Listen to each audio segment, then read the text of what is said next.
मागील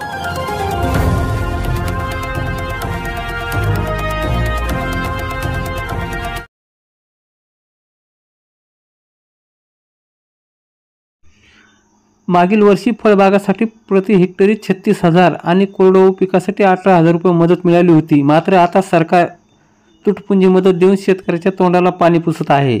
आमदार, खासदार आणि नोकरदाराच्या पगारात कपात होत नाही, मग शेतकऱ्याच्या अनुदानात कपात का होते? हे सरकार अधिकाऱ्याचे आहे की शेतकऱ्याचे? असा संतप्त सवाल कृषी मंत्री दत्तात्रय भरणे यांना स्वाभिमानी शेतकरी संघटनेचे जिल्हाध्यक्ष सुरेश काळे यांनी विचारला आहे।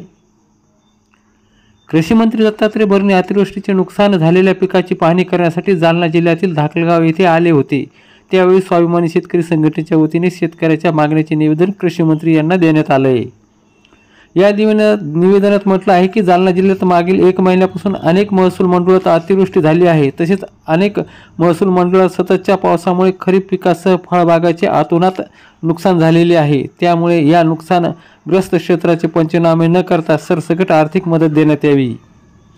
जिल्ह्यात ओला दुष्काळ जाहीर करावा, शेतकऱ्यांची कर्जमाफी तात्काळ करण्यात यावी, अतिवृष्टी नुकसान भरपाई आर्थिक निकष पूर्वीच्या प्रमाणे करण्यात यावे, खरीप पीक विम्याचे निकष पूर्वीप्रमाणे करण्यात यावे असे मागणीचे निवेदन यावेळी देण्यात आले आहे।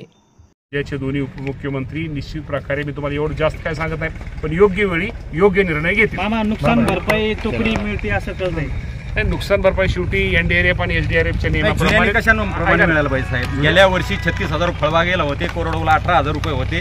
एखाद्या कर्मचाऱ्याचं असो किंवा आमदार खासदाराचं असो, त्यांचं वेतन जे ठरलं त्याच्यात कपात होत नाही आणि शेतकऱ्याच्या अनुदानात कपात कशी करायला लागले तुम्ही? हे शेतकऱ्याचं सरकार आहे की अधिकाऱ्याचं सरकार? आमदार 12,000 रुपये खर्च आहे, 1 एकरला 12,000 तर 3,000 रुपये नाही भेटला, पण शेतकऱ्याच्या मदतीला असं तुम्ही भेदभाव करता कामा नाही। एनडीआरएफच्या निकषाप्रमाणे पूर्वी एनडीआरएफची आपला जो निकष होता, जी मदत होती ती कमी होती, त्यामुळे राज्य सरकार त्यामध्ये पैसे टाकत होतं। त्यामुळे आपण म्हणतो ते चुकीचं नाही, त्यामुळे रक्कम ती जास्त होत होती। या बाबतीमध्ये आता मुख्यमंत्री, दोन्ही उपमुख्यमंत्री आता सगळ्या बांधावरती फिरतायत। निश्चित तसंच तुम्ही मला सांगितलं त्याप्रमाणे ते पण तिथं लोक शेतकरी सांगतील, या बाबतीमध्ये योग्य तो निर्णय घेतील। सर, ही पीक पाहणीची जाच मागच्या वर्षी 3 हेक्टर देत होते, ऐका 3 हेक्टर तेच विषय त्यांचा आहे।